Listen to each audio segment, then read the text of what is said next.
We need to introduce ourselves to Kara. Yep.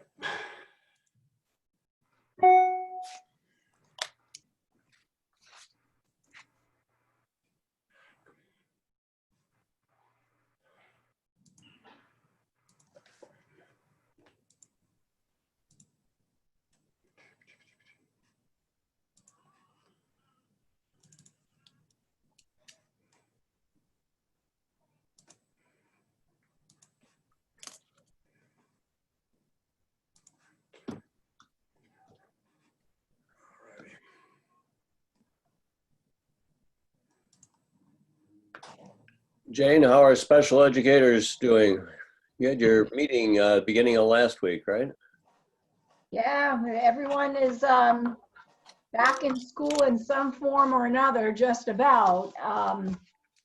And, you know, there's some schools that have some real staffing issues, you know, actually filling some positions, teachers not coming back last minute. Paras are a challenge. So we're going with the flow, but things are going good.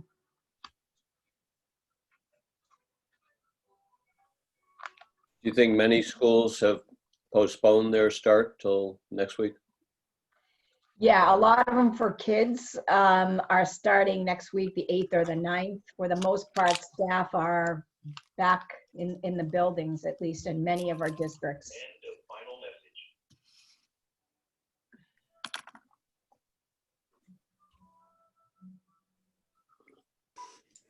Bruce, I think it's after 3.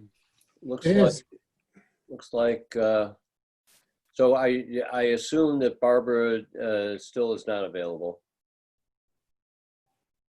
Oh, I guess that's true, right? Yeah, I haven't thanks. heard That's from right. her the last week. And we know that Bill is not joining us. So let's see, we Right. have 1, 2, 3. And Val is here, so there's 4. Yep, All right. that's it. That's us. That's us. So we'll convene the Adequacy and Distribution Work Group of the Commission to Study School Funding and welcome our guests. Let's see, we have a few outside viewers, it looks like, Jordan. And we can begin by introducing ourselves to each other. I'm Jay Kahn. I am part of the executive team, and I am in Keene, and nobody else present. Other members of the commission, I see Val to my right. Yes, Val Zanchuk, sitting on my deck in Wolfboro, New Hampshire. And Iris. Hi, Iris Estabrook at home in Barrington, New Hampshire. Hi, Iris. And Hi. Jane. Afternoon, Jane Bergeron. I'm here at my house in Litchfield, home alone with my black lab Otis. Hi, Jane. And to other commission members, I see Rick Ladd. Hi, Rick. Good afternoon, Jay. Rick Ladd, home alone in Haverhill, New Hampshire. And Dick Ames. Dick Ames, home alone in Jaffrey, New Hampshire. And our chairman, Dave. Dave Luneau, here in Hopkinton with Ozzy, the long-haired dachshund.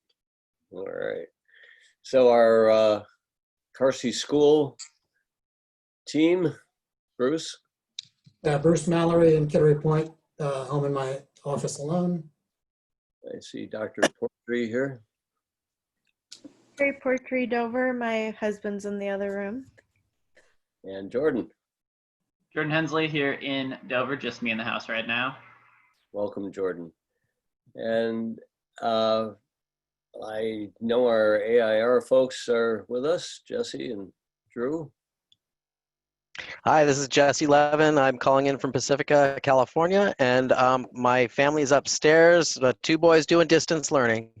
And Drew. Drew Atchison in Washington, D.C., other families in the house as well. And house education staff, Jen. Hey, Jen 4 calling from Concord, home alone. Hi, Jen. And Kara, you need to introduce yourself. I'm Kara. I'm the intern for the New Hampshire Listens program. I'm here with no humans, but I have a dog and a cat here with me. Got it. Got it. So Welcome, you're Kara. This is Kara's first day, both with classes at UNH and joining us as an intern this semester. So Kara, thanks for hopping on at the last minute to begin to get oriented to the kind of work that we'll be throwing you into. Yeah, I'm so excited. I'm really interested in school administration, so I'm very, very excited to be in on this meeting. Good. Thank you. And I see Chairman Myler is here. Not to be confused with Chairman Luneau. Yes, I am calling in from Port Clyde, Maine. Thank you, Mel. And okay, we're all present. And we're gonna drill down on our base adequacy work that AIR has given to us first on August 17th. Do I have that date? August 10th? August 10th. Right, Drew? And refined a few times. I think the last simulator I saw, we're up to version 5. Is that right, Bruce? Yeah, Drew? I don't think we've shared all 5 versions with the commission, but I think we've shared at least 2 versions with the commission. So yeah. I think I downloaded version 5 today from the Carsey School site. Does that sound right, Jordan? It does, but it's the same one that you got last week. Yeah, I didn't think it changed. Okay. And if folks are having any kind of problem with that, what I noticed in downloading it last week today is it's in the meeting minutes of our August 24th meeting. So I don't know if we want to, anyway, if anybody here is searching for it under resources or that it's under agenda and minutes. Iris has her hand up. Iris? Hi, yes, that very thing happened to me and Jordan straightened me out. But I think it would be helpful to have the simulator as a resource on its own, not within the minutes. And I also wonder, given you're saying there are 5 versions, how do I know which one it is I'm looking at? I think they're all labeled V something or another. I don't know. I've actually printed one out because I can't scroll that far and know where I am. And I printed it out from the email we got that had 3 attachments. Is that the current version? That is the current version, and I totally agree. On my to-do list for this week is to do some housekeeping on the website and get that looking a little bit nicer with some of the materials we've received over the last week or so. Okay, I just wanted to make sure I had the right version because the results lead me to certain points in this discussion. So, thanks. Okay. Yeah, there are multiple tabs in there, right? And so Drew's given us the ability to drill down on it was summary information, so you don't need to scroll across 35 columns. That's helpful, I find. Okay.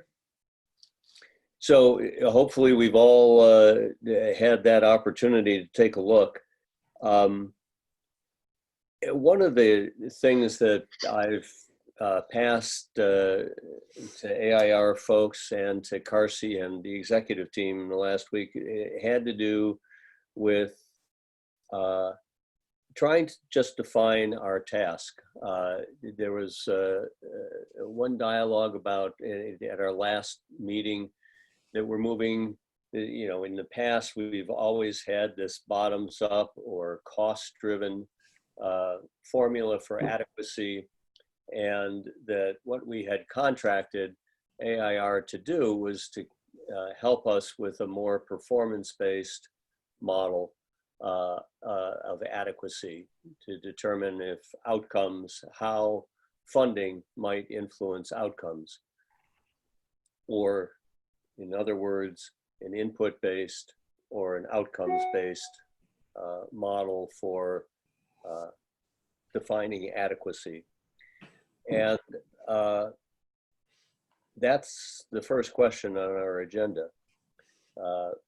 Is, are we now comfortable with this methodology, seeing the results, that adequacy be calculated based upon district costs and student outcomes? And open the floor for comments.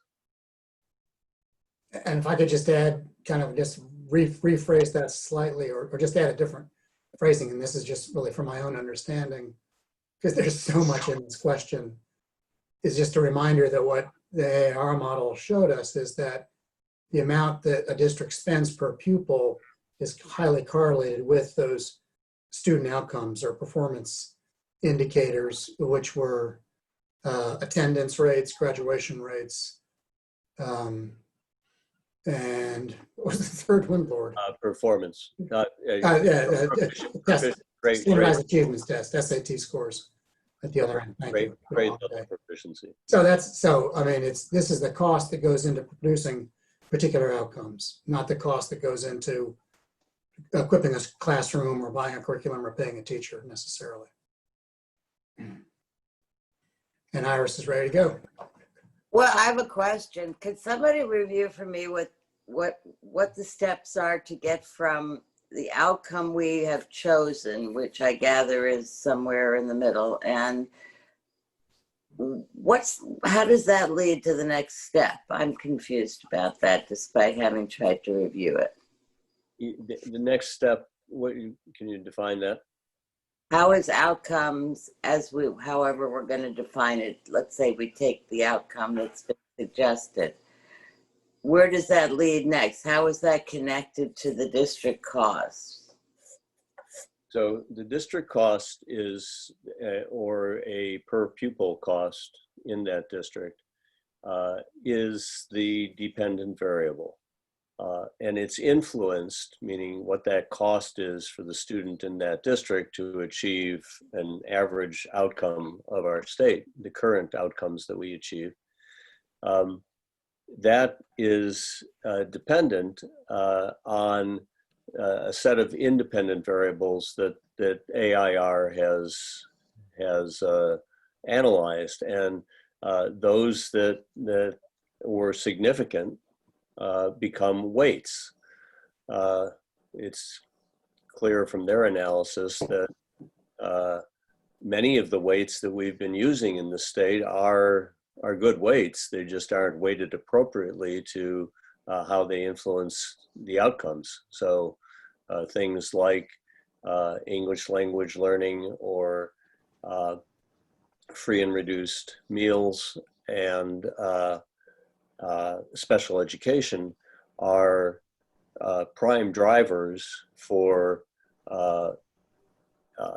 the kinds of added costs over base adequacy that requires some additional funding to achieve the state's outcomes. I understand that, but how is that connected to the decision to decide that all current spending, state and local, is the cost of adequacy?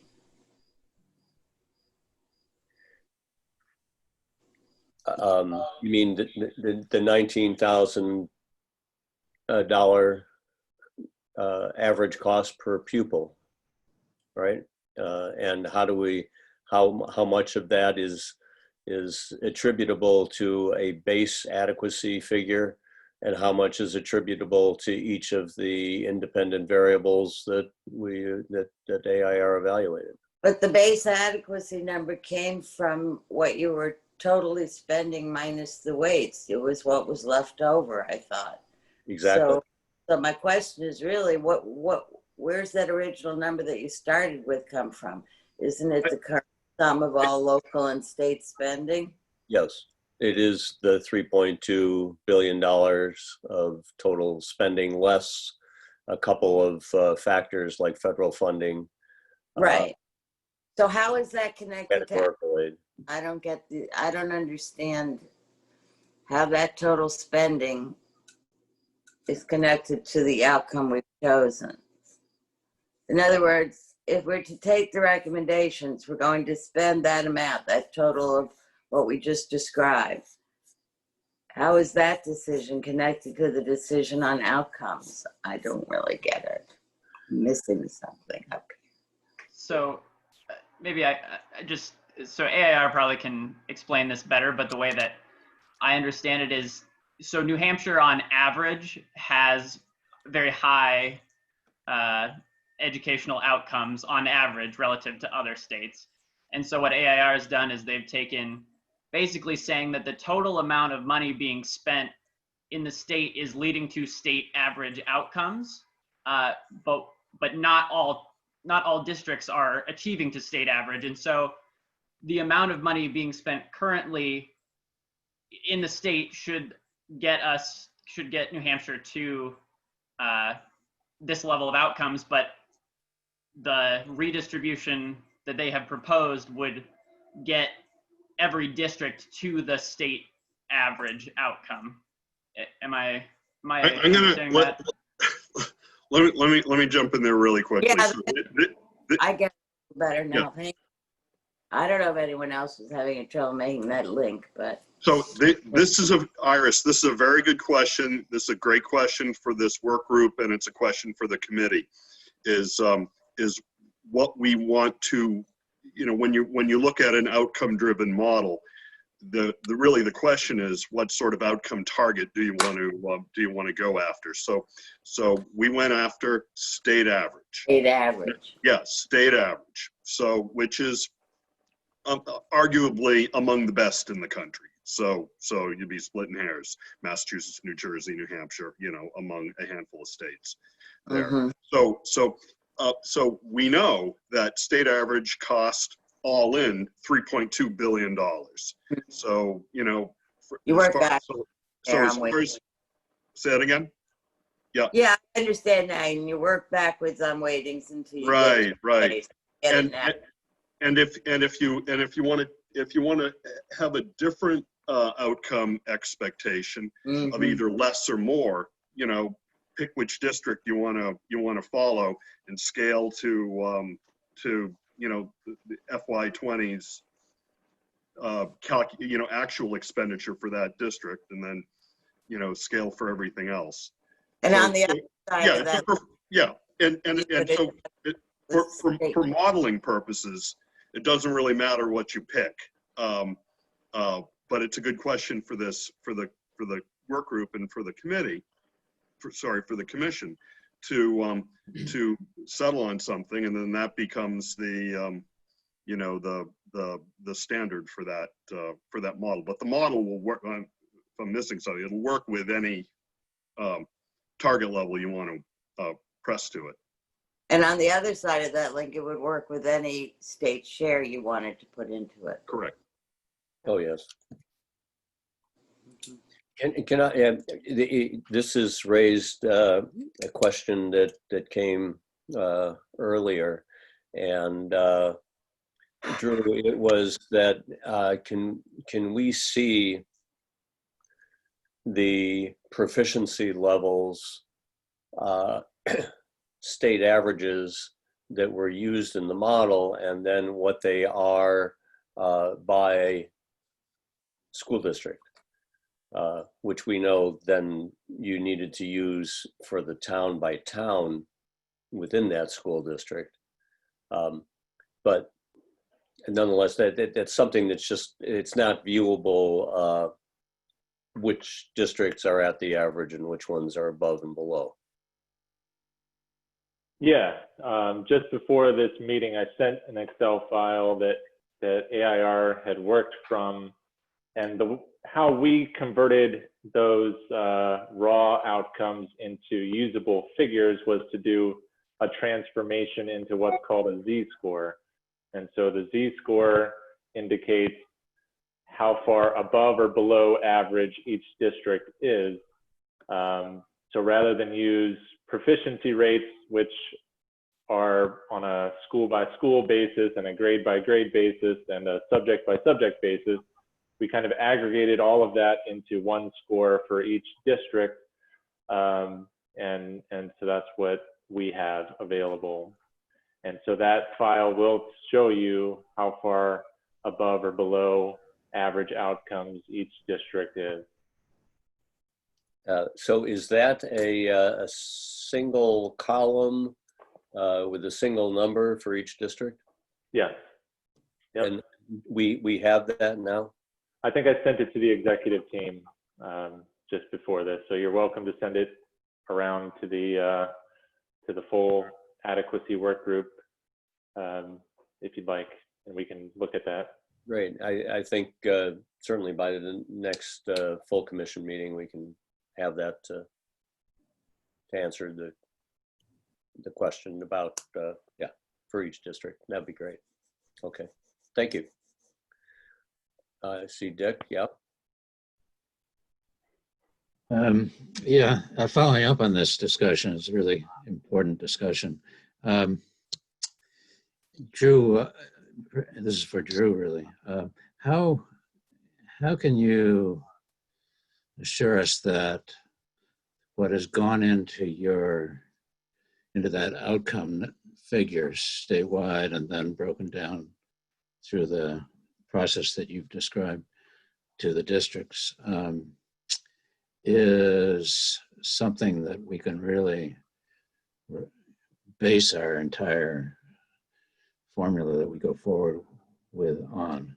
I mean, ideally you'd have a lot more ammunition to go into output, I imagine. This is what you were able to come up with. Is it good enough? It's really the question.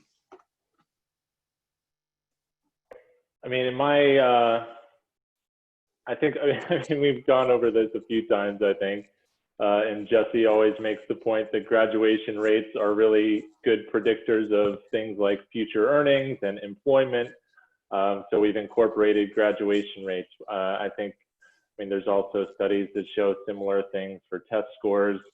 The test scores are predictive of things like college entry and future success, and we discussed some of that in one of our briefs on setting the standards. I think we made the argument that test scores are a good indicator of college and career readiness based on some prior literature. I mean, I think the main thing we would like to know for sure is that we are identifying the districts that are higher and lower performing. And so if you included, I mean, we could have collected hypothetically some more information on things like social, emotional well-being and things like that. But I would strongly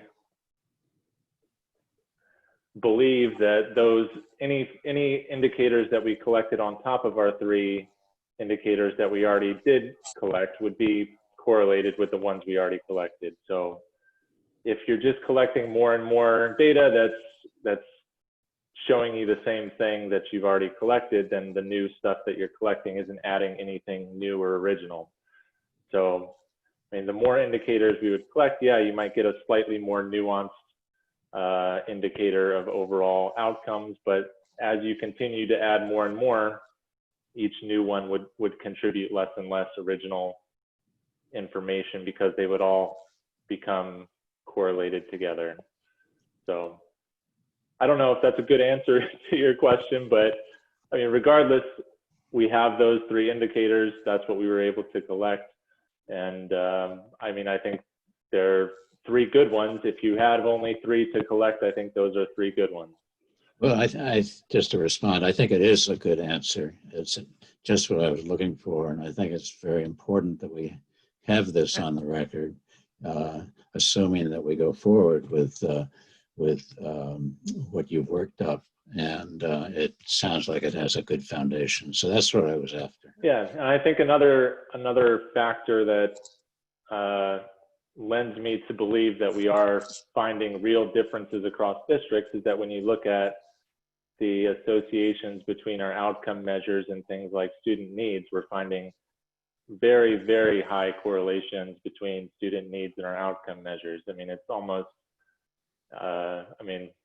the patterns of performance in relation to free and reduced price lunch is kind of crazily strong in New Hampshire. I mean, when you look at the scatter plot that we showed you a few weeks ago, and that will be in the final report, it's almost it's as close to linear as it can get when you're looking at the relationship between free and reduced price lunch and our student outcome measure. Dick, I'm sorry, Jay. I just wanted to weigh in here as well.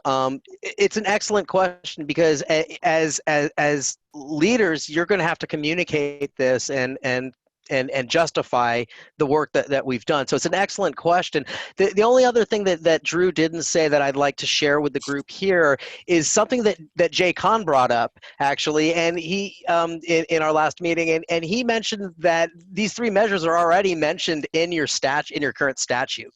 So these are things that clearly you have all thought about previously, or your predecessors there have thought about previously, and weighed in and decided that these are three indicators that are worthwhile to write into your statute. So for what that's worth. Now, again, when we do an outcomes-based model, we are limited into those things that can be quantified. I don't think anybody here would say that these three metrics are the end-all, be-all, comprehensive list of all the outcomes. However, I think most everybody would agree that they're very important outcomes, and we would be remiss not to include them, and they're the ones that we have. So, I think we've demonstrated that there's, a clear cost of improving these outcomes, and not only a true cost on average, but also a true cost that differs by different student need categories, such as those students who are from low-income families. Good. That's a good point.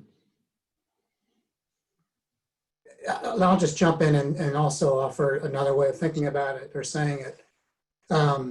If we take the special education graduation rates, we know that nationally and in New Hampshire, students that are identified as eligible for special education are less likely to graduate than their peers who are not identified that way. So we have an average graduation rate for our state, which then becomes the target for all of our special education students. And the weight then is designed to add additional resources to those students so they too can graduate at the same rate that their non-disabled peers can graduate. So that's the equity as well as educational quality sort of target that we've set. You could say the same thing about free and reduced lunch. We know that kids that come from poorer communities and families are less likely to graduate compared to their middle-class peers. Same thing again. Let's set a target for those low-income students as both an aspiration, a policy goal, an education outcome goal, an economic workforce development goal, to be sure that regardless of a student's family income, they're as likely to graduate from high school as their so-called middle income peers. So I'm saying these things out loud because this is language that I can understand as well. Rick. Thank you very much, Jay. Jay, 2 years ago, when we changed much of our legislation within adequacy to parallel ESSA, we looked at our delivery of an adequate education and we looked at new indicators. And some of those new indicators that school districts are now required to submit to the department each year include career technical education participation in concurrent and dual enrollment, suspension, expulsion, in breaking that down even by subcategories. And there's much more to it. I'm a little bit concerned here that we're taking an aggregate. I don't know if achievement is meshed in there at the same rate that attendance and graduation are. I think you'll find that our graduation rate in this state is very high, even for our schools which are not getting really good performance scores and have difficulty with their funding. So I guess I'm a little concerned that we're taking what might be available from DOE right now, but are we really getting what we want to play with in the next 5 to 10 years? Question.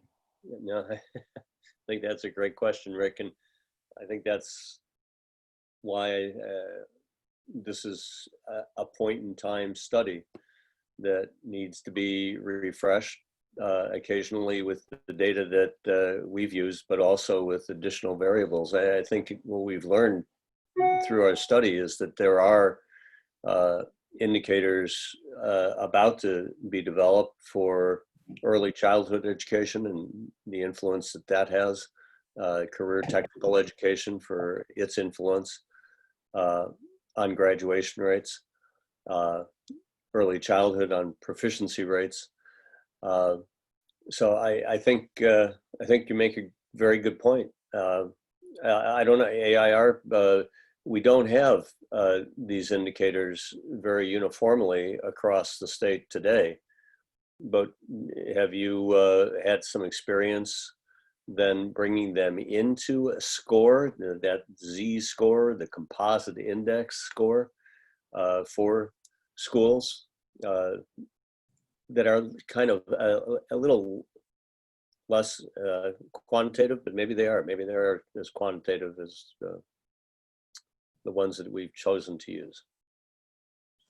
Yeah, I mean, we could certainly consider it in the future when those new measures are more available. If you wanted to update the study in 5 years or so, when those measures become more readily available, that would be an option. I think we would want to look at them carefully and make sure that they're telling us really about the quality. I mean, I know when we've talked about vocational education here, and one of the key measures of whether students take vocational is whether they have access to it. And so, I mean, I don't know that we would want to penalize districts for not having a lot of students in vocational if they just don't have a vocational program. But I mean, but I think that would be something we could look at and consider. Can I follow up to that just for a second, Jay? Sure. We've now required school districts to submit this information, this data that I've just mentioned and alluded to, for the last several years. We also know that there's a number of districts that have an allocation or have established an allocation to the CTE center. It might be only 10 students, but they have the option, if they want to fund it, to submit more, and the CTE centers would welcome those students. So I think that if we say we're going to kick this can down the road regarding CTEs, I think we're really missing a prime opportunity here for us to really engage that as part of that Z score and try to identify that this is important. At this point in time, I say career technical education just as important as some of those achievement scores, because you're not measuring that skill, ability, or understanding through the SAT, and we only give one test in the high school, one test, and that's it. And then we have grades 3 through 8 with the other norm reference tests which we give. So I'll just put my 2 cents in saying, I think we need to integrate CTE in there somehow. Yeah. Right now, CTE, as you know, is a categorical aid support. It's limited in the amount by transportation for students and reimbursements around transportation costs. the difference in access and what would support greater access. It sounds like a policy question that it's definitely beyond the scope of what we've investigated to date. But I think this is why categorical funding is going to be a part of this report, is to tee up the questions that we've answered, as well as the questions that need to be answered in the future. And if this state wishes to have a more uniform CTE use by students across the state, it's going to take more than just transportation money to do it. That's your point, I think, Rick. And I think that's, we would need some kind of additional work to derive that. It's not available to us today.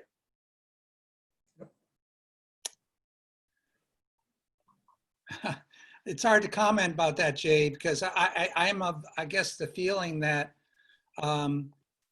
it doesn't always have to be separate and apart from what we consider an adequate education. I feel that there are certain aspects of CTE that can be given right within the school. In fact, we'd love to do it right here in my particular town of Woodsville, Haverhill, and putting cybersecurity and business security as courses offered. We have the staff, but we don't have the funding to do it. Right. Yeah, I hear you. Let's write that bill, Rick. I want to be a co-sponsor with you on this. All right, I think you've made your point well, and Val is silently cheering for you. All right. I want to return to maybe we return to the question again and again, but I think we've got to be able to say to each other that we are comfortable with our adequacy cost being derived from the costs, our current costs, and our current and student outcomes. I mean, we're comparing current costs of education with student outcomes, and what are the variables that drive those outcomes. It is a different way of deriving the cost of an adequate education, but it is, to me, this seems quite fair and allows for costs to be recognized based on various student characteristics and their outcomes. And it's a better way of building to what it costs to educate that student than just the input-driven model that we've relied on in the past. Hope we are all comfortable with that. Dale. Yeah, I think, the AIR model is an empirical model. It's modeled based on what is happening and what exists, and it's correlated quite well to the things that we can measure and have a sufficient amount of data to be comfortable with. The existing adequacy formula is hypothetical. It's, well, if we have these ratios of students to teachers and these salaries and these ratios of administrators to students, we're going to achieve adequacy. But you don't know that for sure until you go out 5-10 years and look back and say, well, was that a reasonable assumption? Whereas this current model say, okay, what is existing, and can we model it going forward? And I think it's a much stronger definition and a much stronger base of information than the existing model, which is at least by the the calculations in the Conval lawsuit, we're providing half of what, or maybe even a third of what we should be doing, based on their reevaluation of the current adequacy formula. So I think it's a stronger base from which to argue about what we need going forward in the future. And it does offer the opportunity to satisfy Rick's question about, if 4 or 5 years from now we have another database that's sufficiently deep, we can analyze that and see if it enhances or just supports the information that's in there, much as Jesse was saying, that adding some of these other things is not changing the basic direction of the model. So I think it's a very strong way of going forward. Thanks, Phil. Rick? One more question.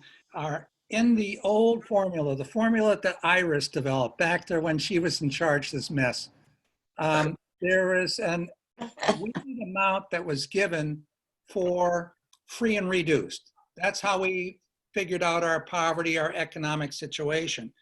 And it started basically, if you had, it was a 1.25, a 1.5, a 1.75, and if you had over 48%, you got another full student's worth, another 34.50.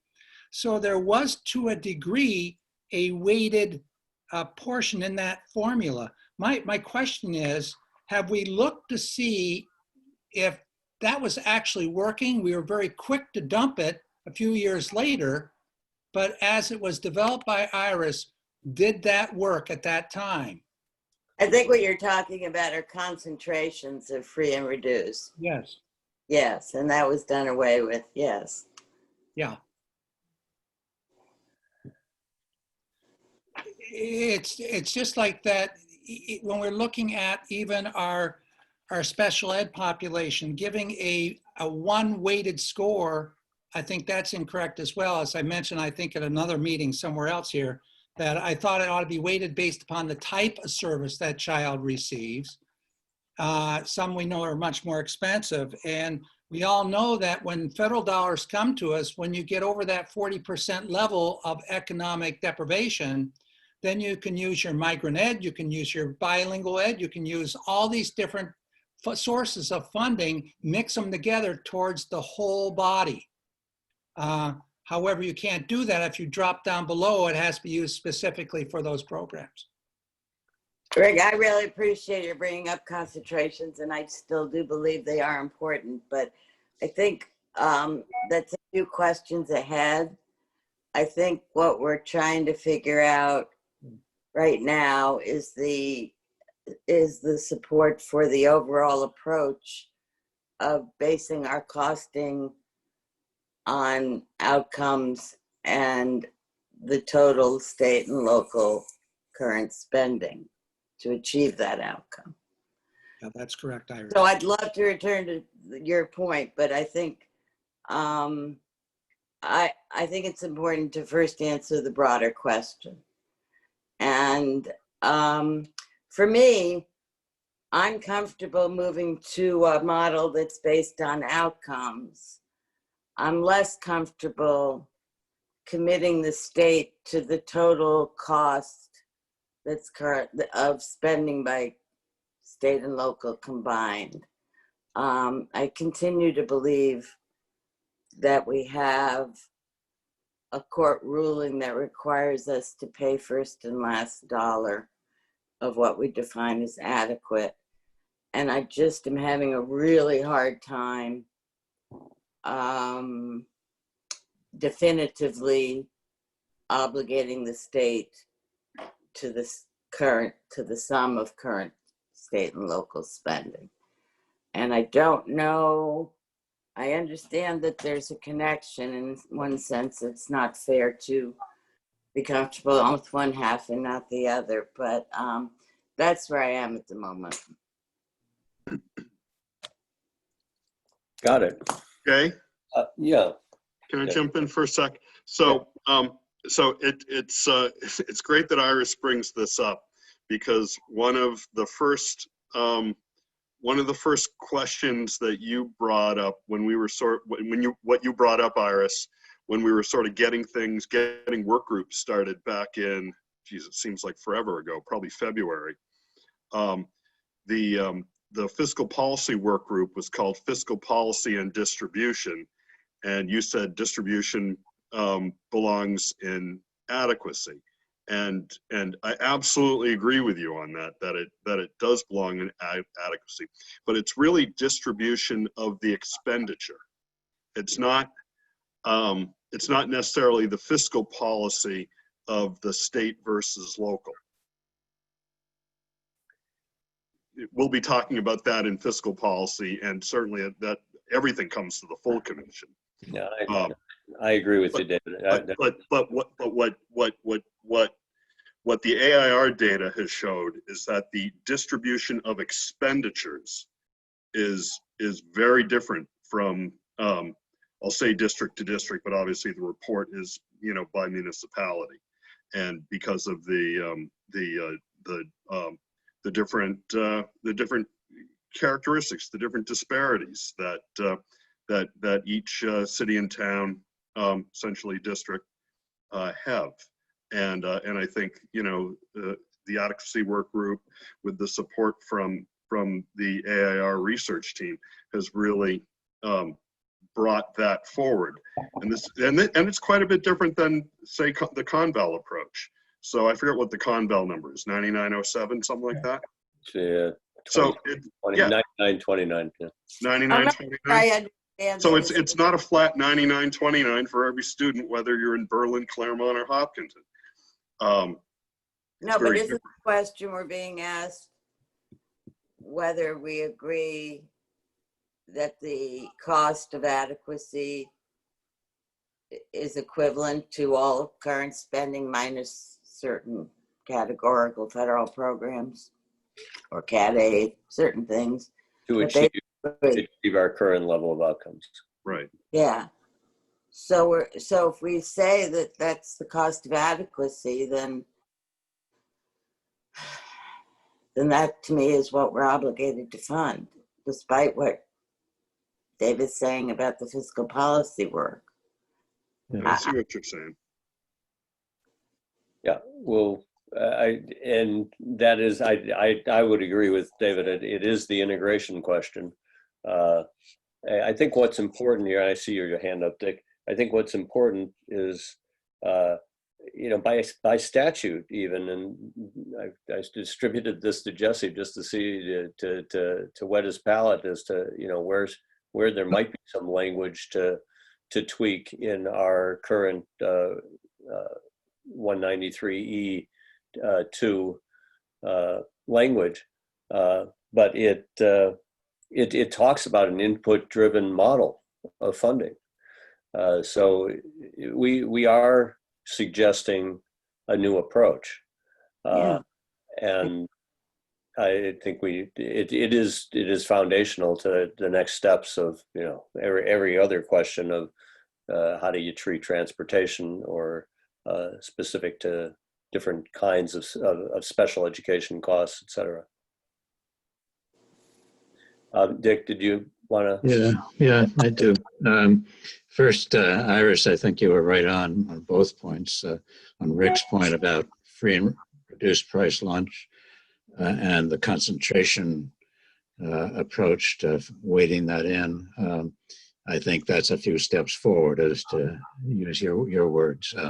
It's still a good question. And so we need to look at that. But on this, the second part of your question, which is this, does this translate, this approach, 100% of current spending less a few things equals adequacy, really mean constitutional adequacy?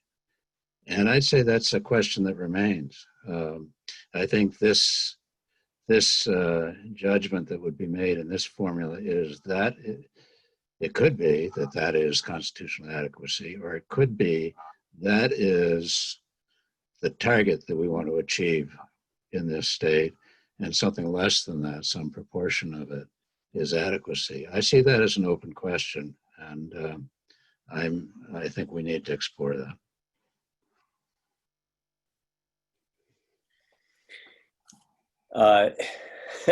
Well, we've got a bunch of other questions to move on to. I want to see, Jane, you haven't, you're a member of this work group, and we haven't heard from you yet, and want to make sure you get that opportunity before we move on.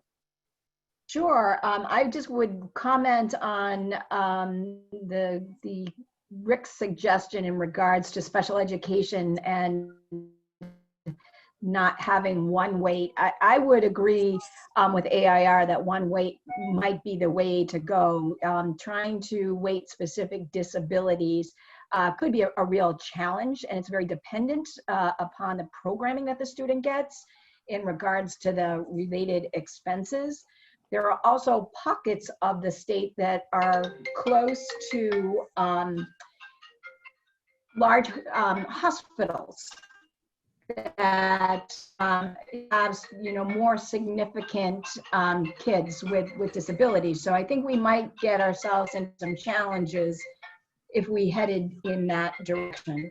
So that was just one of the things that I was thinking about. Okay, so you've gotten yourself comfortable with that, with the weight as it's presented by AIR. Yep. All right, folks, are we ready to move forward? If we are, that's good. We will try in a next iteration to take a look at our statute, and if you want to be looking at 193E2B, and it's apparent that we're going to need to describe an outcome-based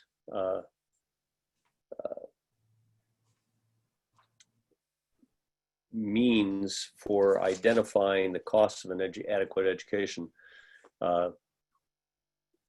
because it will be the alternative to an input-driven model. All right, given that, our second number one question had to do with transportation costs. We've got in our current calculation, essentially about a $900 difference between the base adequacy figure with transportation costs in it, and it's $900 less per student on base adequacy when transportation is removed. I asked Drew if I was just doing a straight up math problem. $900 times 167,000 students ought to get us to someplace near, and so he told me the near is about $140 million. So the point to this is, I think, in this model, transportation is considered just part of overall cost of education. And were we to pull it out of this and make it a categorical portion of aid, we'd be pulling approximately $140 million out of the $3.2 million costs. Then we'd have to determine what would be a basis for distributing that, which isn't clear to us today.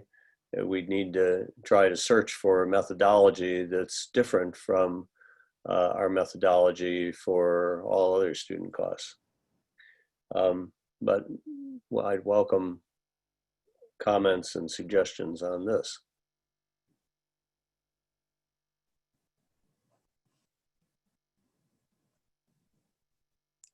I expected Rick to, everyone was waiting for you to have your hand up first. Well, transportation is, that and CTE have been my two big issues. The transportation costs currently are within base adequacy. We started in the base adequacy with the 3450 figure, and $315 of that was transportation. And even though our statute said we provide transportation up through the end of the middle school, 8th grade, and you may provide it for high school students, or if the commissioner requires you due to an emergency or a safety issue, then you must. But at this point in time, that base adequacy formula has been K through 12, transportation has been a component, even though we're not required to do that. But I've also looked at various transportation models and setting it up as a separate categorical item within our funding formula, to me, makes more sense than leaving it within. There's so many differences and in district to district in this state. And when you look at other states, and the model that I've looked at is Texas's model, where you have a linear density model based upon the number of students along that, enrolled that use transportation over the course of the year, and the number of linear miles within that particular school district. Then you fund it based upon that. And it comes out with a unit value, and that correlates to how much they will receive. That seems to me to be, when I looked at it in the previous commission or committee we had prior to this one, we just didn't have that information. We'd have to go to the Department of Transportation to get that. They know the mileage of every town road and every, whether it be a class, right up through a class 6 road, and they also know what we have in the state. So the data is available. We also know the number of kids which are enrolled and riding in buses. That's available through DOT. So we could put a separate categorical formula together, take it out of base adequacy. It's so different. These small districts cannot afford to transport their kids the way it is right now. With a declining enrollment, Primex insurance is going up, and labor is going up, cost of buses is going up, yet they're bringing the school on the same routes from point A to Z, fewer kids, but it's costing them more. I got a phone call coming in.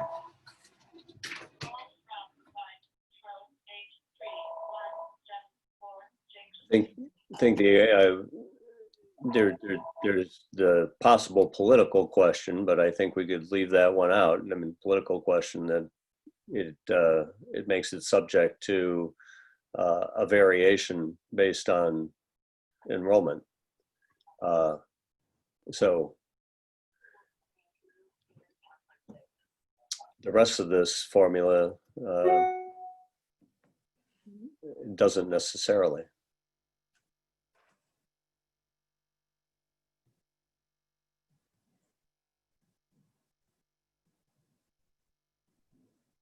Anybody else have any strong feelings on in or out? So Jay, what would you be suggesting be the parameters in a categorical? I would need to. There's got to be a consistent source, and I don't know how well that breaks down to at least the district minimally.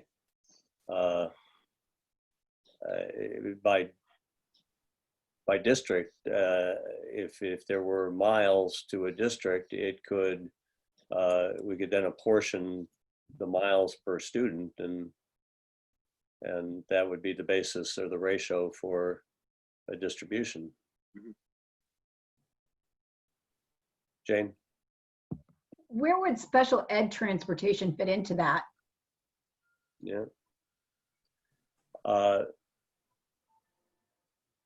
Drew, maybe, I mean, they were all bundled together in the Department of Education 25 reports, right? Yeah, so I think the 140 million includes special education transportation. So whether you would want a separate accounting for that or not, I'm not sure. I mean, I think one advantage, I guess, of keeping it in the current formula is that some of the variables that we're talking about, district size, special education, elementary and middle school percentages are already in the current formula. And so if unless you had some completely new data sources like Rick was talking about, you'd probably be basing your special ed allocations on many of the same variables that are already in the current formula. Another advantage of keeping it in the current formula is that if you do some sort of cost sharing between state and local districts, that keeping it in the current formula will allow the cost sharing to apply to the transportation costs as well. If you pull it out of the formula as a categorical, then the state is going to have to pay the full categorical amount that you come up with. Whereas keeping it in, if you apply the $5 minimum local contribution or however cost sharing agreement you come up with between state and local, that will apply to the transportation, and the state won't be on the hook for the full transportation cost. Can I have a follow-up question for that? Yeah. I guess it would be reassuring to know that it does include specialized transportation, which would include transporting kids out of district, as well as districts are required to transport our kids, our preschoolers, ages 3 to 5. And it tends to be a significant amount of money. And the other aspect of the transportation piece when it comes to special education is covering the cost for transportation for students with disabilities in charter schools. I'm not sure if the current formula covers all of those, especially the charter and our preschool population of kids with IEPs. Yeah, I mean, the current formula covers everything that's included in the district reporting on the DOE 25, which I think is inclusive of all transportation costs. I can look back and see specifically whether the transportation expenditures that we pulled out include those special education costs or not. But when we're talking about the all-inclusive figure with transportation in, then it surely accounts for the transportation for those special education students as well. But I can look more at what specifically we pulled out in the transportation category. That would be great. Thank you. You're welcome. Rick. Yeah, you're muted, Rick. The linear density model used by Texas and a number of states. I have the information right here, but there is also a separate categorical amount that's given to special education due to the extreme expenses of those small buses and labor costs. And as Jane has mentioned, you're also exporting kids across district lines or to and from schools. So I'd like to be able to send this information on to somebody here. The information which I have from the New Hampshire DOT, which gives us the mileage in every town in the state, class 1 through class 6 roads. That includes both state highways and town roads, gives a total amount of mileage. And it's possible that we could create something here which would eliminate a lot of the problems that school administrators are having right now with this school busing, and whether you're talking contracted service or you're talking about owning your own buses.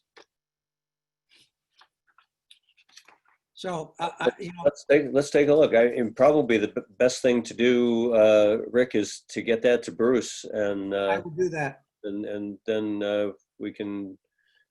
he can make sure AIR and others can review it. I don't think that we need to make this decision today.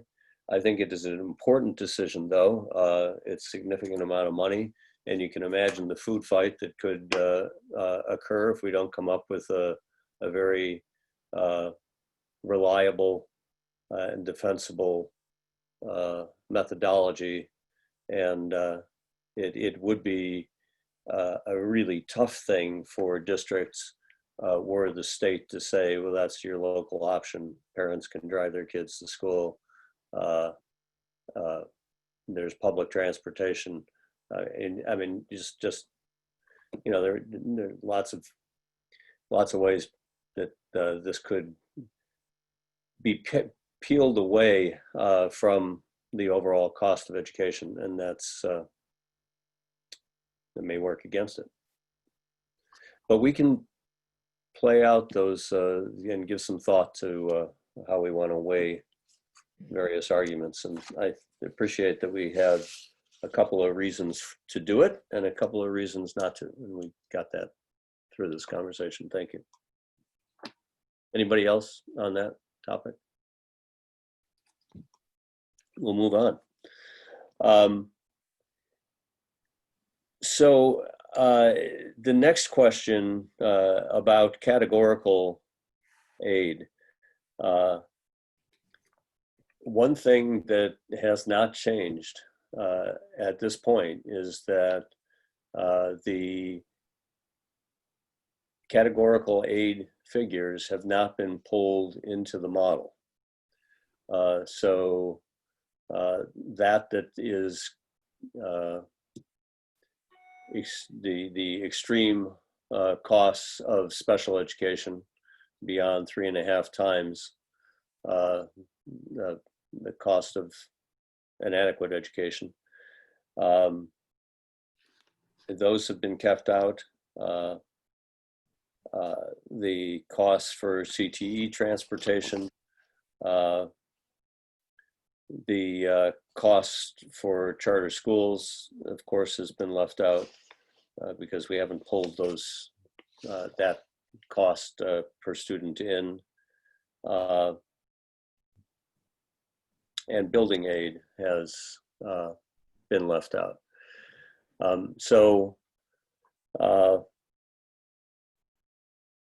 Personally, I'm okay with that, but I think that what we need to do in our report is not disregard all the testimony that we received on each of those categorical areas, but to provide justification for those categorical needs on a going forward basis, and make some arguments about any additional data or costs that haven't been valued by the state in the past that ought to, in order to increase participation or opportunity, equal opportunity.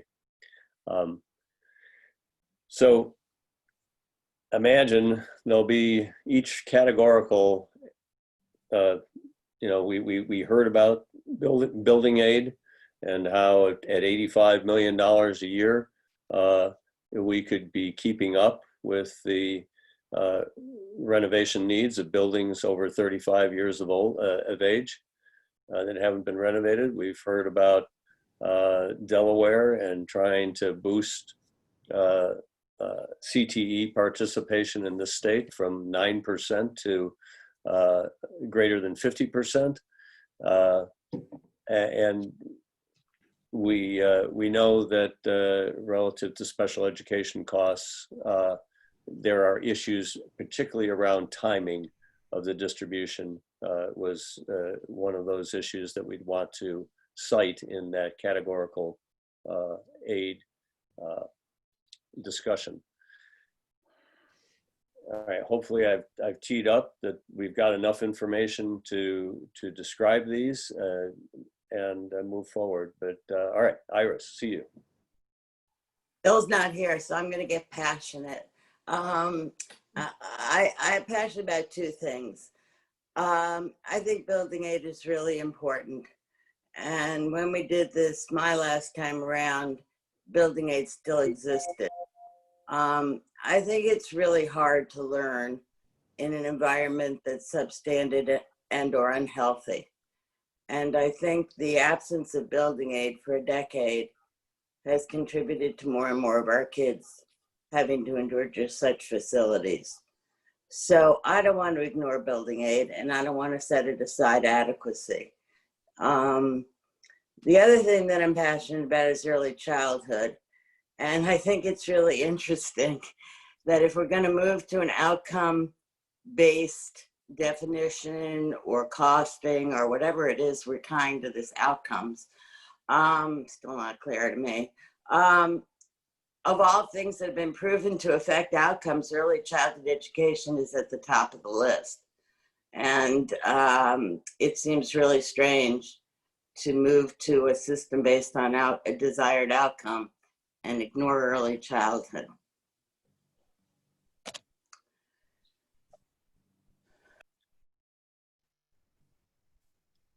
You know, I understand your point on the early childhood, and we're going to need to say something about it because we don't really have the evidence yet in our state as to how it relates to third grade proficiency or it's, and we've got a commission that's in a study currently underway that UNH is a major participant in gathering the data to help determine what the progressive value of early childhood is on student outcomes. But they describe for us that their information would be available in 2 years and isn't there today. Well, I understand that, but I think it's easy to extrapolate from national studies that have gone back 30 years and more. And every time the studies have tried to judge the results, they're all the same. Quality early childhood experience is the most important factor in the outcome, next to parents and a few other basic things. Yeah, so in terms of inputs, so that we can control. While I appreciate that it'd be valuable to have a New Hampshire specific study to document that, I don't think it's necessary to wait to understand the value of early childhood experiences. And I find it hard for, I mean, I could hear from Bruce on this. He and I've gone way back on early childhood issues together. Yeah.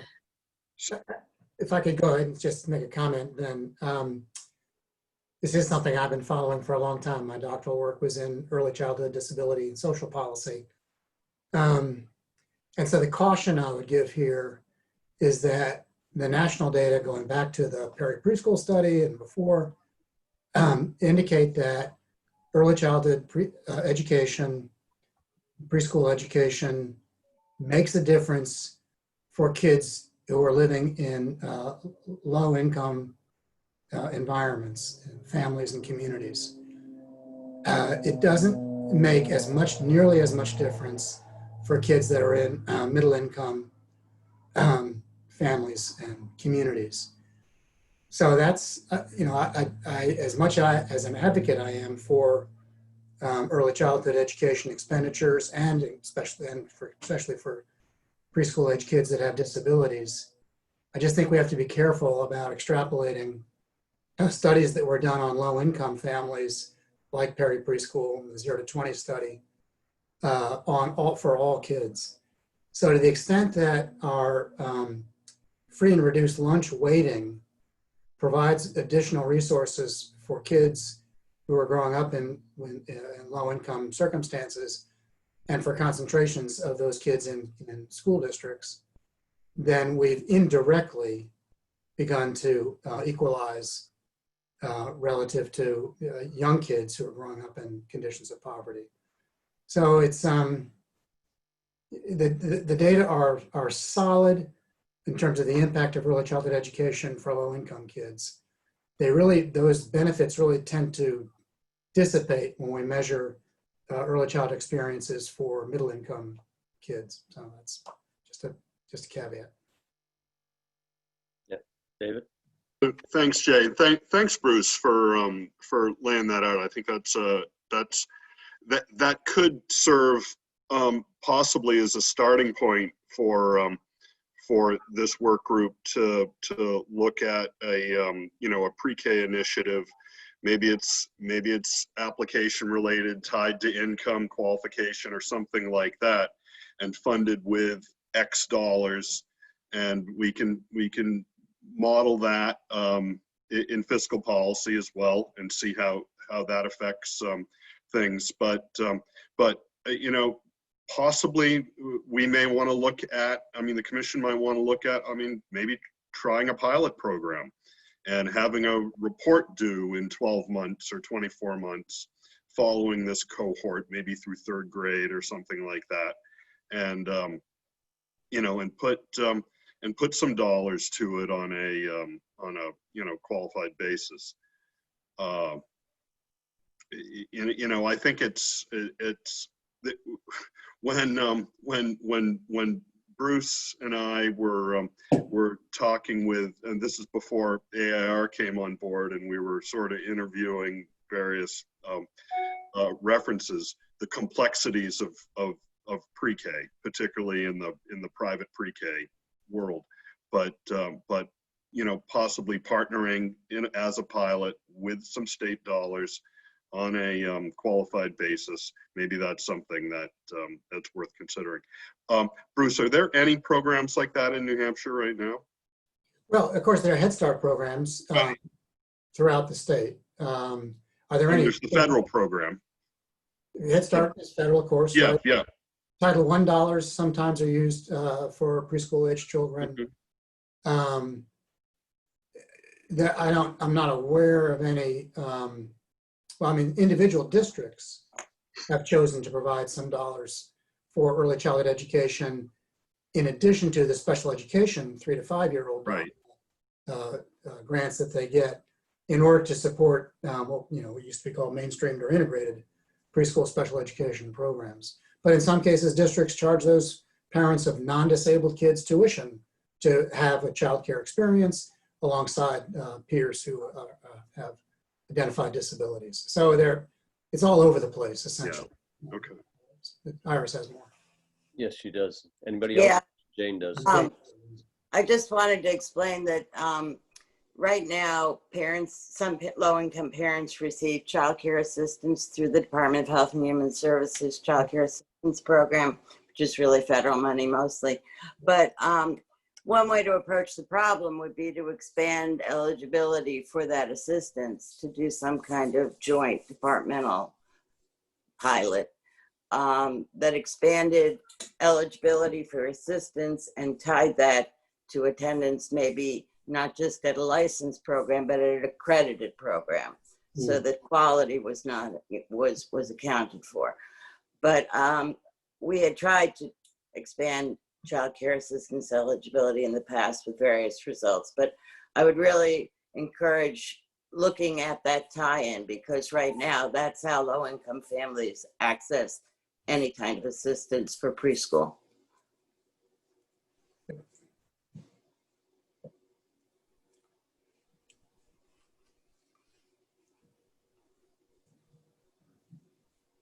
Jay, I would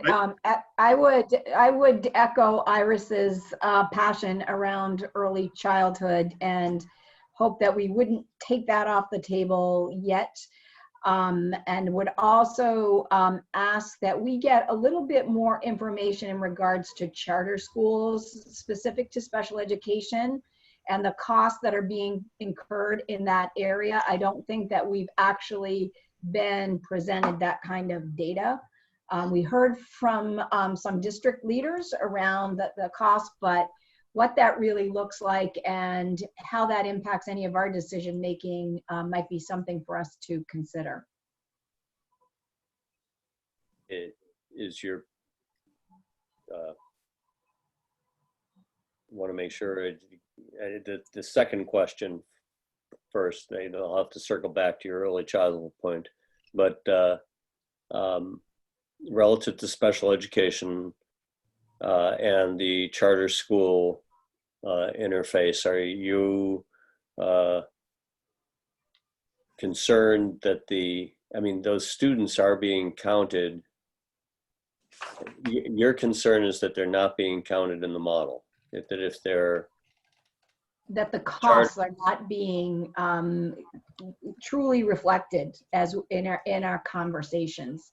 So I'm not sure we've gotten from school districts any actual data around the costs of educating kids with disabilities who are enrolled in charter schools, including their specialized instruction, the staff, the transportation, the evaluations. When we got our charter school presentation, the special ed piece was pretty absent in terms of getting us some figures from when the Charter School Association presented to us. Right, it was zero. Right. So somehow we probably need to get that information as we think about including special ed in our adequacy formula, and where does all of this charter school questions, we probably just need to make sure that we have looked at that closely.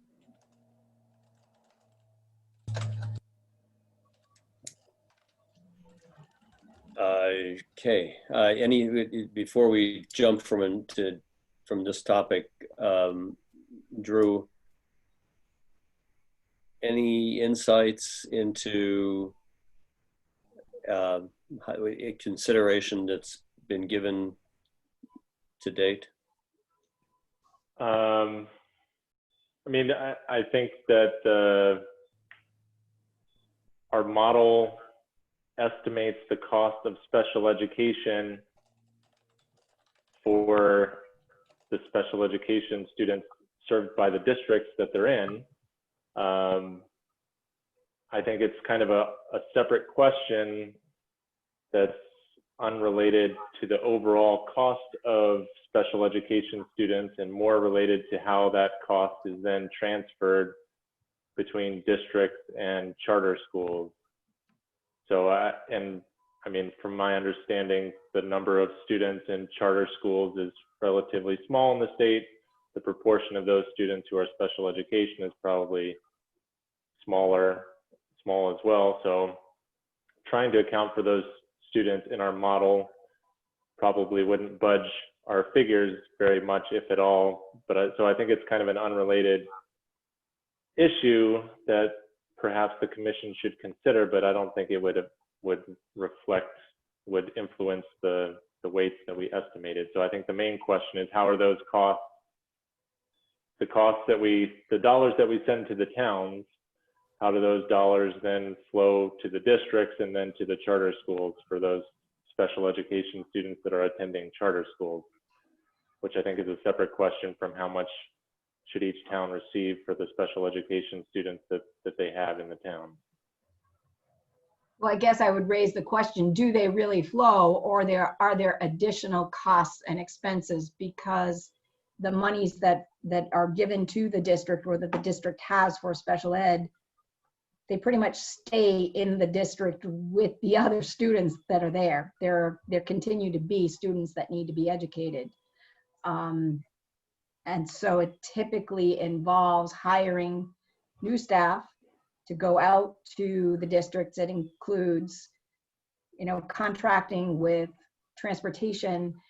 I'm not sure if we've really looked at that in depth. We're making some assumptions. But if we want to be true to making sure that we've looked at all aspects, that might be something for us to explore. Yeah, I think it would be interesting to follow that money trail and see what's happening, if for nothing else, to see if there's some major inefficiencies going on with how those students are being served. But I don't think that really affects the average cost of special education students in the state. I think it's more of a question, are dollars being spent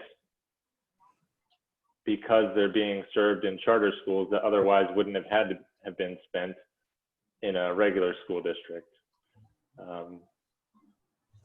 So I'm not sure that there's a good policy.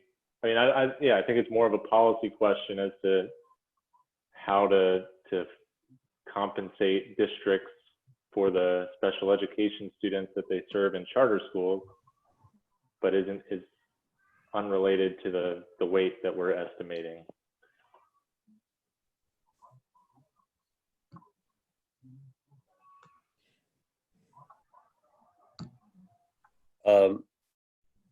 Jane, you might want to think if there's a person that follows the money as closely as that would need. I mean, you mentioned 3 different kinds of costs relative to assessment, education, or the special education delivery, and then transportation.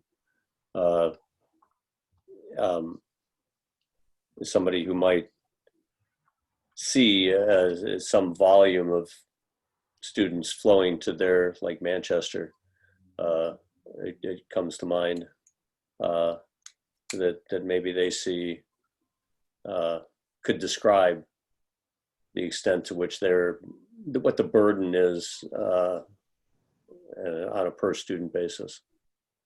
Yep, I can get that information to Bruce. Great. Great. Anything more on the special education topic? Rick? The Department of Education for FY18 spent a little over $1.1 million on special education, preschool education.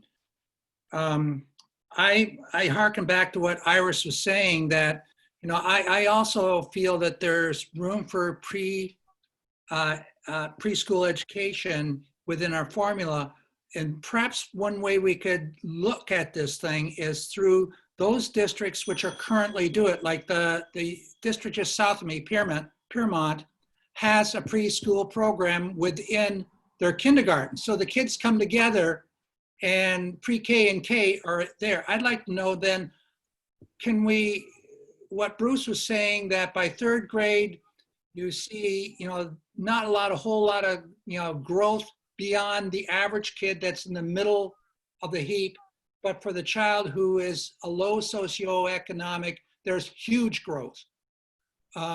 So I'm curious to know, can we check out our New Hampshire public schools that currently run their own preschool program funded by the town, and find out what those results are when they hit the 3rd grade level in terms of our outputs, in terms of the testing at the end of the 3rd grade.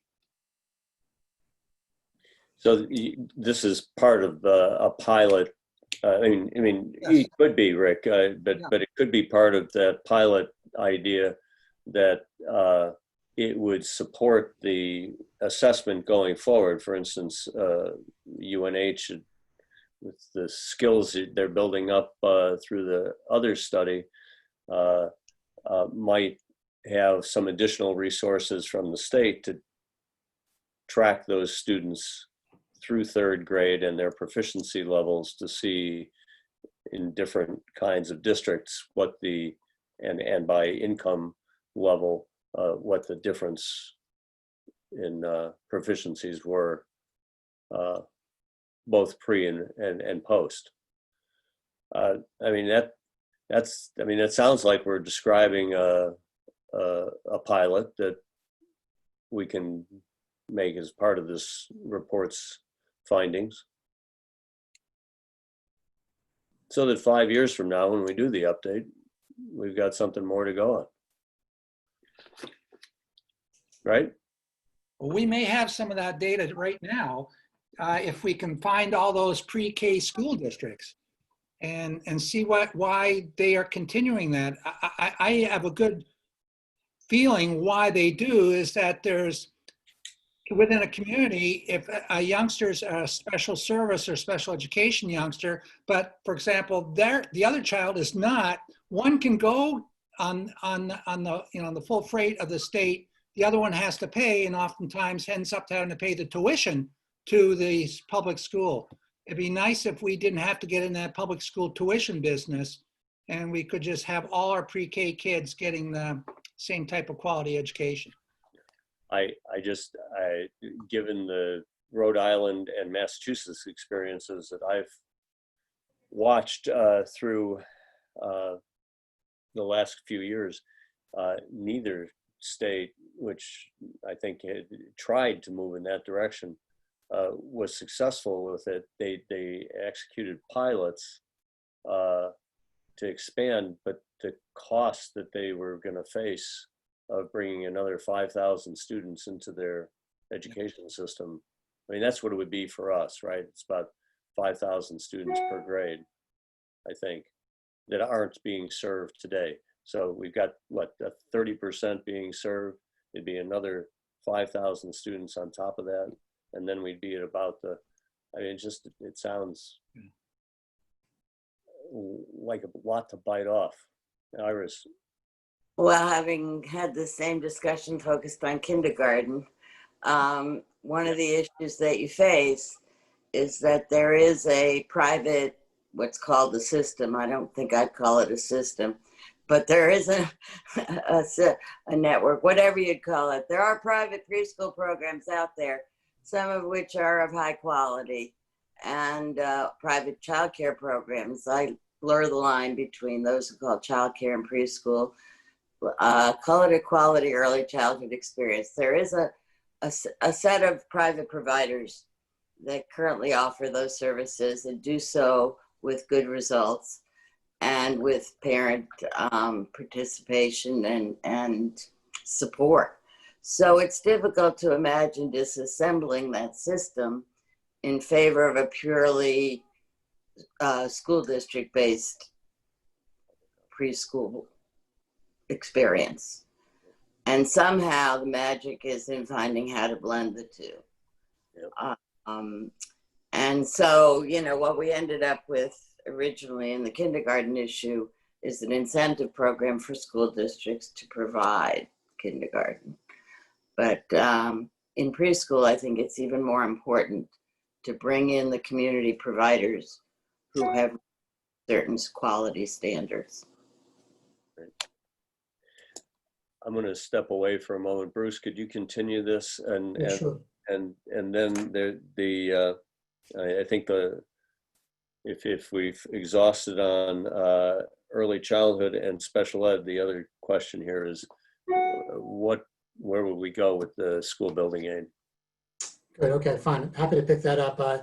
You're optimistic to say that we've exhausted the discussion about early childhood and transportation. But I will say that Iris's comment that we don't have a system. We have you could call it kind of a free, almost a market-based approach to preschool education in the state, which is consistent with, I mean, for years that was the argument around kindergarten was there are private kindergarten providers out there, and if parents really want to have their kids have a preschool experience, they'll send them there.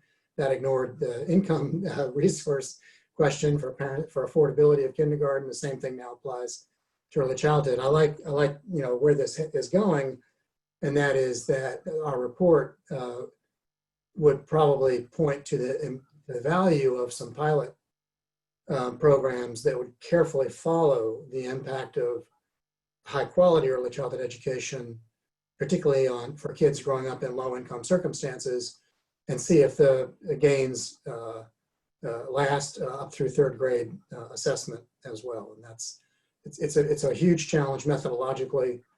We know that a lot of the preschool intervention programs gains for Head Start students, for example, began to fade by about third grade because the level of intensive support that 4-year-olds get in Head Start doesn't follow them all the way up through third grade. They become part of the general population once they enter school and don't get the same level of support.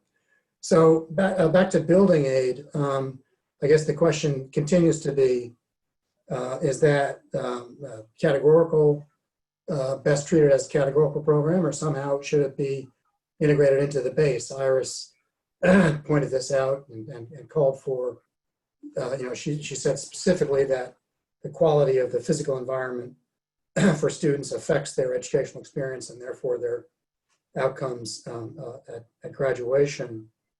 So let's hear from members of the commission about that. It's kind of a philosophical question, and it's a policy question.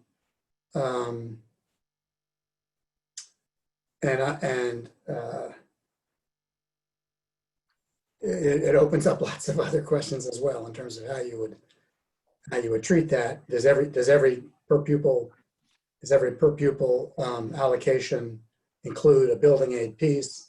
Does that vary by district characteristics, so on? So I'll stop there and just, that's on the table now.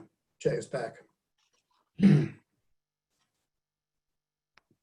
it's not one that we've actually, unlike some of the other topics like early childhood, that we've actually spent very much time on in our conversation. So it's a bit of a new topic to think about whether building aid should be folded into base adequacy.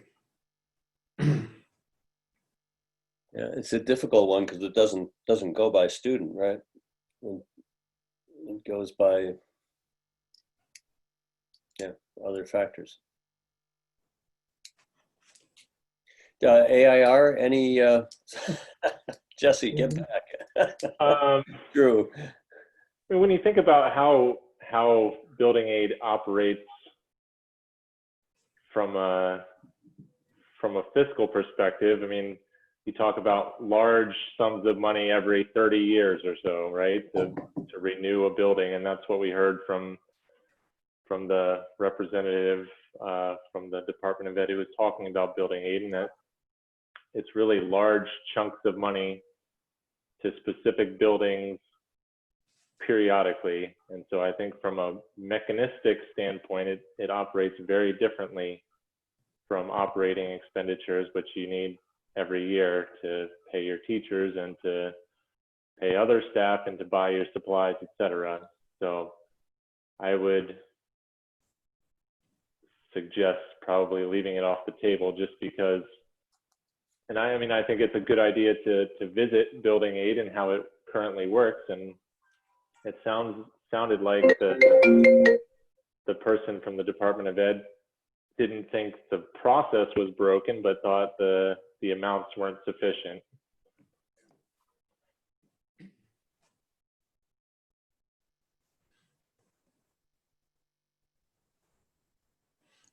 Yeah. Rick?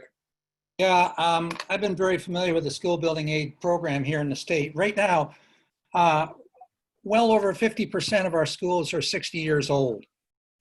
And we've just gone through a moratorium for umpteen years. You all know how many years we went through that moratorium. Schools get reimbursed 30 to 60% of the project. If they are awarded a grant, in the grant process, you submit your application to DOE. DOE makes recommendations. It goes to the school building authority. They look at the application, they look at how it's been rated, and then it goes on to the State Board of Education for approval. But the bottom line is the legislature's never been funding this stuff in the last few years.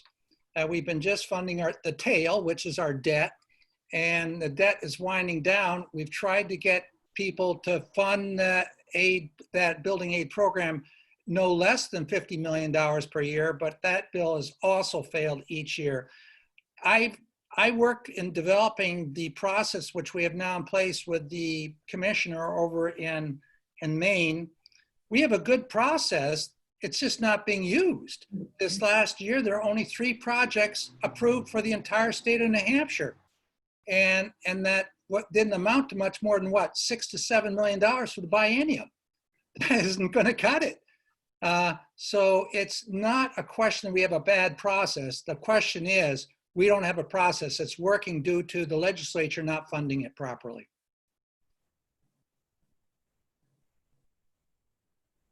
Okay. Because it's outside of adequacy.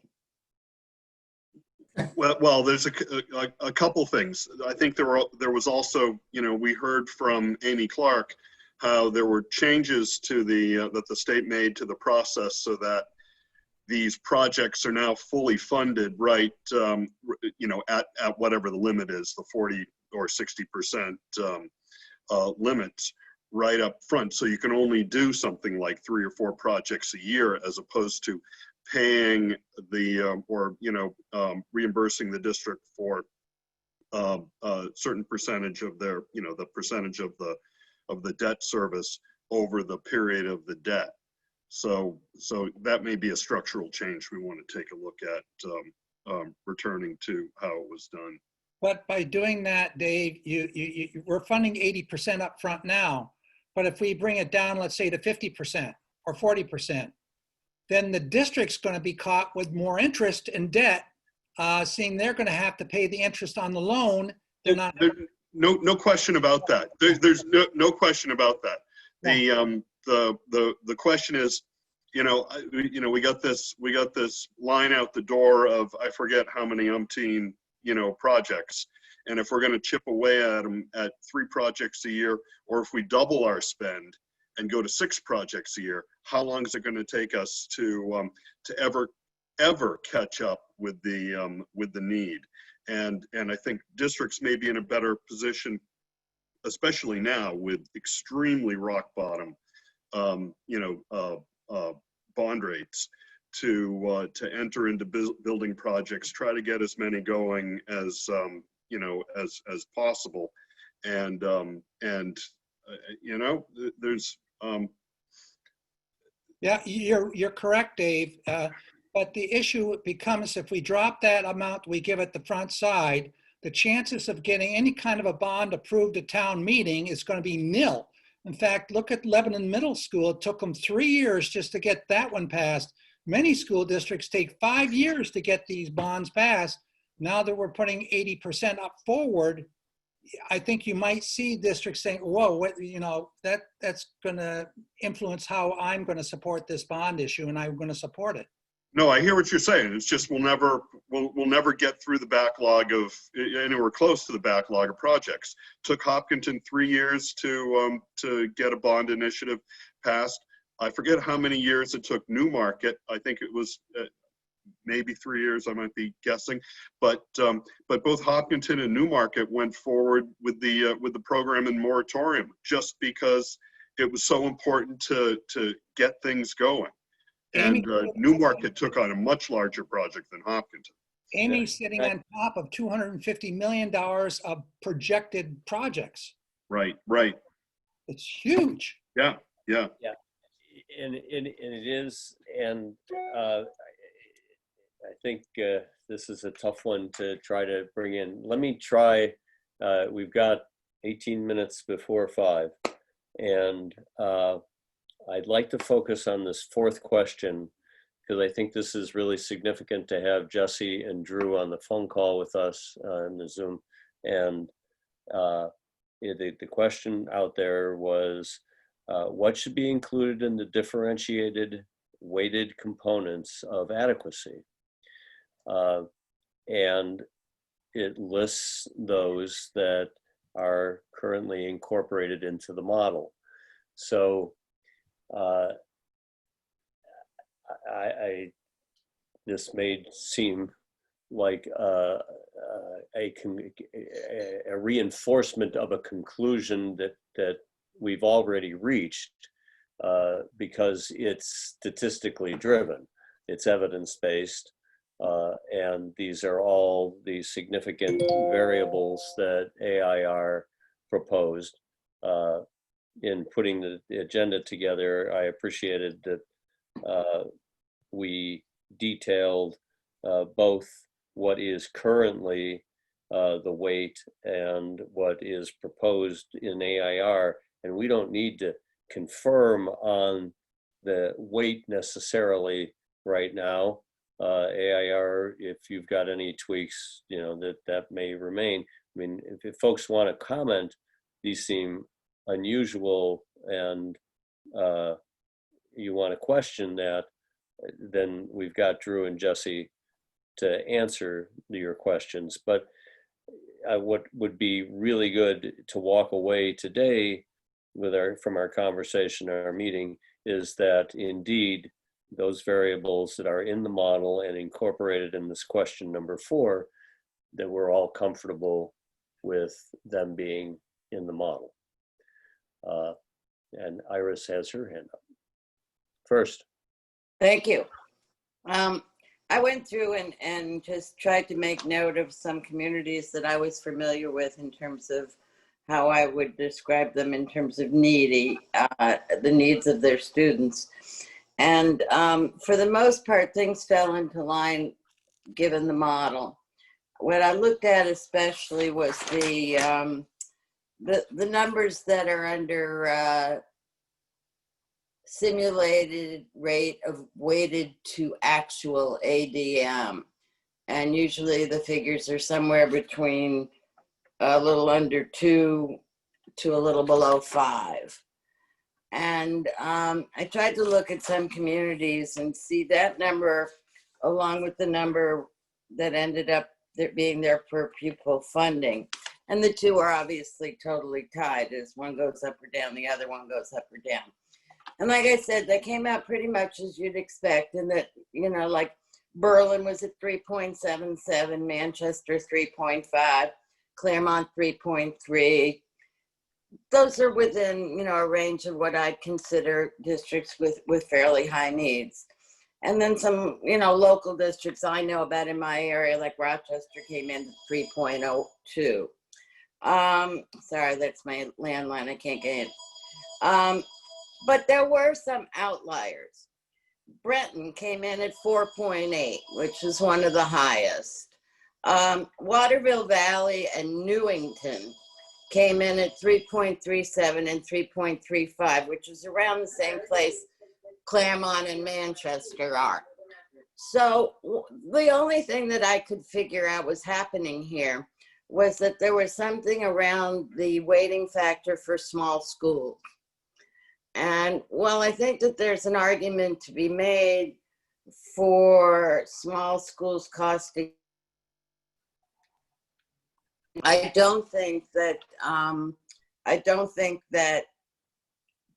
somehow the parameters around small schools and communities like Waterville Valley and Newington should be compensated the same way. And I think it's throwing off their relative ranking in terms of student need. And I don't really know about Breton. Freedom came in at 4.07. I've only been to Freedom once. I don't know where it stands economically. So I'd like to explore more of this small schools thing and whether that is indeed what's throwing off in my mind where Waterville Valley, Newington, and probably others like them come out.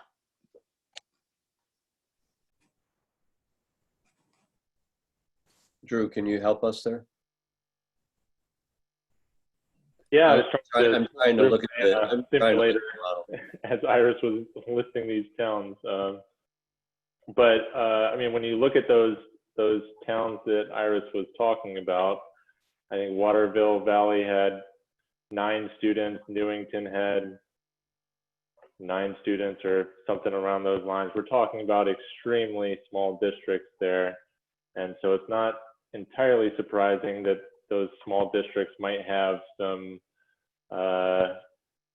costs that are a little bit out of normal. If they get the small schools weight, which Iris mentioned, but if they have a handful of special needs students out of the 9 students that they serve, then that's going to affect their per pupil cost a lot more than districts that have lots of students. So I understand that, but I think it's based on their wealth and their ability to raise tax dollars that they're able to have such small schools.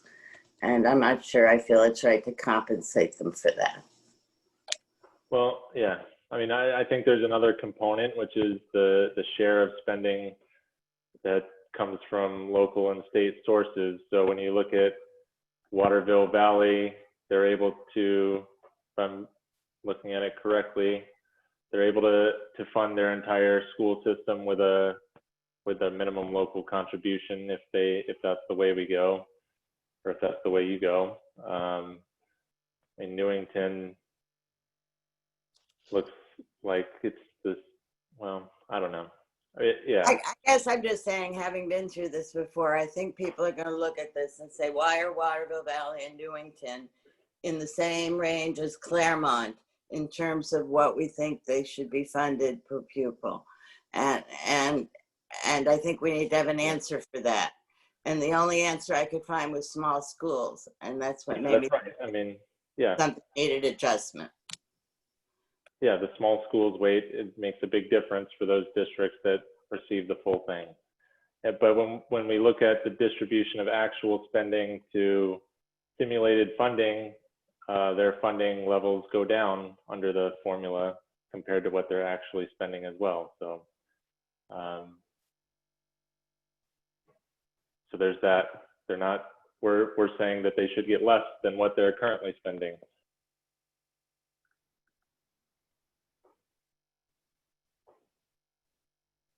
The small school weight is something that is related to primarily the enrollment less than 200 students. That's where the big difference is, right? Yeah.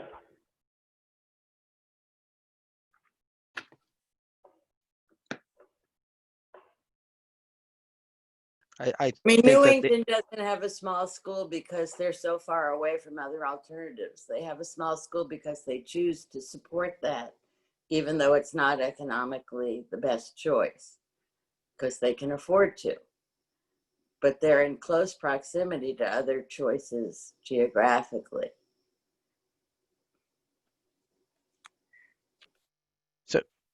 So you bring up a good point, and that is making the distinction between necessarily small versus small by choice, right?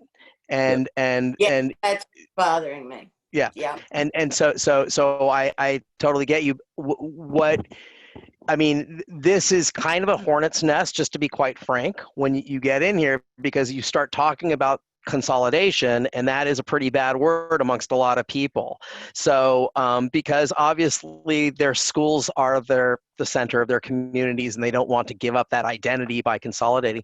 And this is, you know, I'm not a policy guy, so this is a really difficult topic for you all to consider. But you've hit the nail right on the head. I want to just be clear that we're talking about district size here, or town size, right? And not necessarily individual school size. Sort of the same thing, the same argument with schools. I didn't get the full list that you mentioned here, but I looked at Freedom. Freedom also has what looks like a pretty high special education rate. It's about 25%.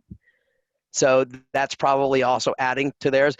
But I guess what I wanted to say, Iris, is that you're doing exactly what you should be doing in terms of, wow, here are some towns I'm surprised by what their weighting is. Let's try to decompose it, right?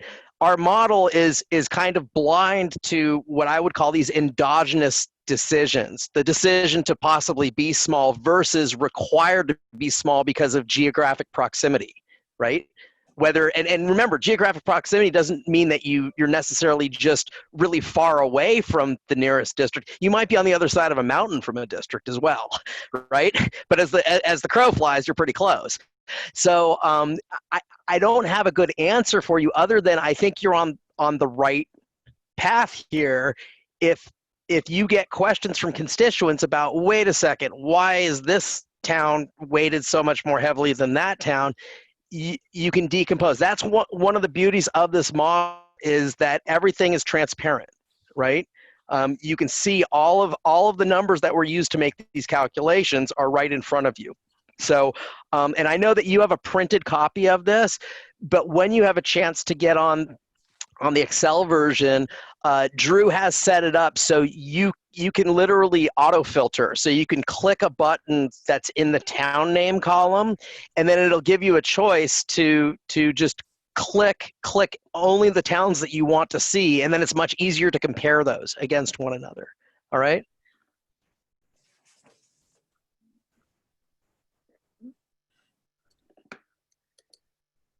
Thanks.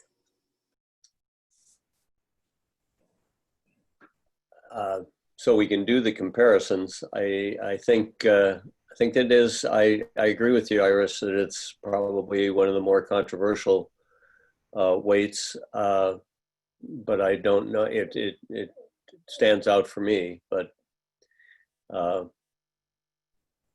on the other hand, it had statistical significance, and when we start to peel away those things that we don't like, you know, I mean, how are we? Where's the I mean, where does it end? We'll start eliminating things and questioning the relative weights. And I think the value of the work is that it has a uniform application, and it is evidence-based. Jay, before we wrap up today, in the interest of actually declaring closure on one topic, let me just ask, I want to point out that the AIR model removed third grade reading scores as a target for differentiated aid. It was obviously very low weight. It was a 0.2 weight up to now. I guess I'd like to hear from Drew a rationale for taking that out of the new model and just getting consensus here, if possible today, that we go ahead without sustaining that as a variable. Thank you. Thanks, Bruce. Drew? Yeah. I mean, I think one clear rationale is that we did include student outcomes as a factor that influenced the cost predictions. So it's kind of, although we're not explicitly including it as a weight, the outcomes that we did include underlie all of our predictions. So we included those third grade reading scores as an outcome, along with reading and math scores for all grades, and the different other outcomes that we already discussed. So we are incorporating outcomes, and those outcomes influence the weights that we estimate for the different student need categories and district contextual variables as well. Yeah, so that's helpful. So we haven't ignored that as a factor. We've simply incorporated into the outcomes measure.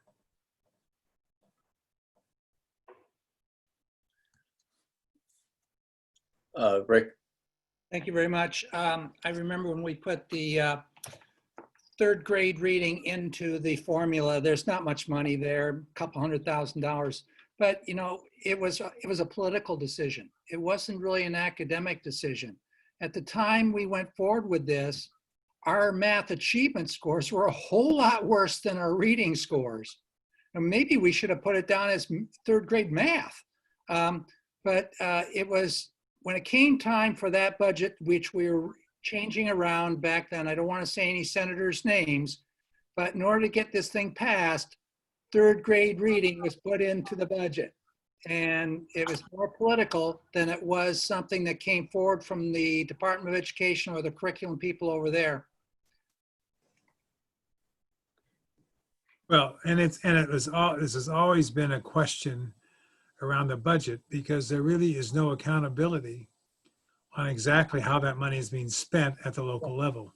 Correct. And there's been when the budget comes around, that issue comes out. Is that how is that money being spent? A, is it going actually towards reading programs? And B, is there any result, if it is there a result as a result of that being spent there? So Rick is right. It has been it's been questionable, at least since I've been in the legislature anyway.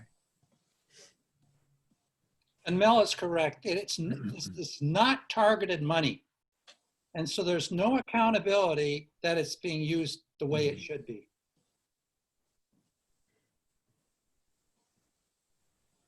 So there is no discomfort, to Bruce's question, there is no discomfort expressed by that not being independently valued, but it clearly is a part of the overall outcomes model. Yeah. Yeah. Well, thank you, Bruce. I'm glad that we have that decision, or at least consensus from the group. Anything else, just to tee up our next meeting, we are trying to, we have covered all of these variables in a manner, or one manner or another, as a part of a presentation, with the exception of English learning language programs. I know part of the, somebody had mentioned earlier, should that be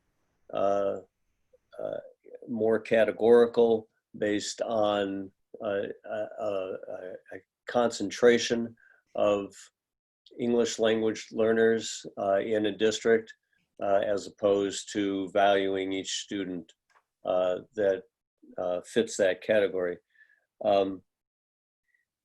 We are trying to identify some English learning program speakers for our next meeting in 2 weeks. So we'll be able to ask that question. And Drew, anything did you want to set up relative to that conversation?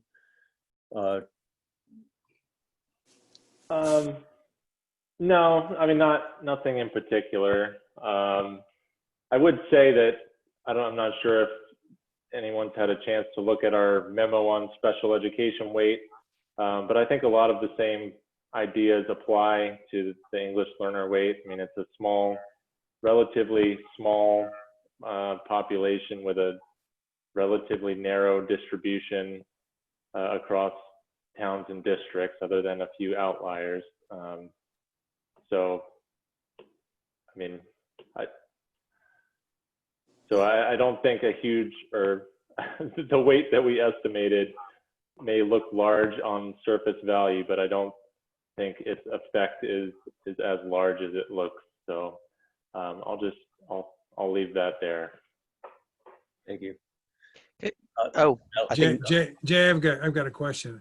The community engagement program is going to be getting is going to be dealing with some various groups starting in the middle of September, and I would like to at some point in time have this work group come up with some big questions that would come from this group that would be asked of the community folks that we're going to be talking with, and add that to the quiver of questions that we would be going forward with. So you don't need to do it right now, but just begin to think about it so that in probably your next work group meeting, we can begin to identify those big, the 3 or 4 big questions that are coming out of the group here that you want feedback on from people that we're going to be talking with and interviewing. Thank you.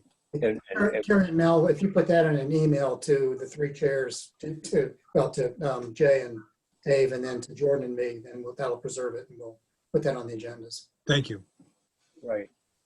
And you'll include the kind of groups that you're going to, and maybe these questions about building aid and school size.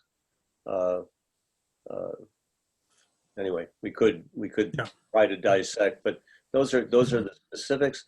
There may be some broader ones, like does it matter that how do you think that aid ought to be distributed based on an outcome model? Or I mean, we could ask those kinds of questions, large questions, to try to see if there are constituency support. Iris, we're after 5, just to say. Well, just a quickie, I gather we're going to come back and talk more about these weightings, but we need to revisit Rick's point about the concentrations at some point. The concentrations of free and reduced lunch students in a particular school.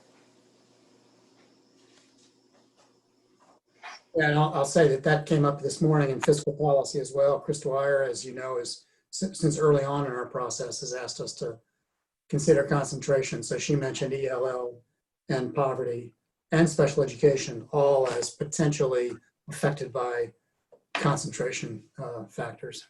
Yeah, I just want to make sure we put that on some future discussion. I don't think we finished discussing it. Well, we haven't. Okay. Anything else for the good of the order? If not, thank you all for your conversation today. We'll see you next Monday for full commission meeting. Thanks for your. Nope. Next No, Next next Thursday. Next Thursday. That's Thursday. Thank- Everybody have a wonderful long holiday weekend. Next Thursday. It is Thursday. Yeah. Yeah. So Monday's the holiday. Tuesday's the New Hampshire primary. Wednesday is a meeting of the stakeholders groups. The Ed Association groups, yep. Yep. Thursday commission meeting. What time is that? 2. Which? Commission meeting on the 10th, 2 to 4. 2 to 4. Thank you. I'll send out some reminders. Oh. Great. All right. On that note for your calendars, thank you all. Enjoy the Thanks so week. much. Take care.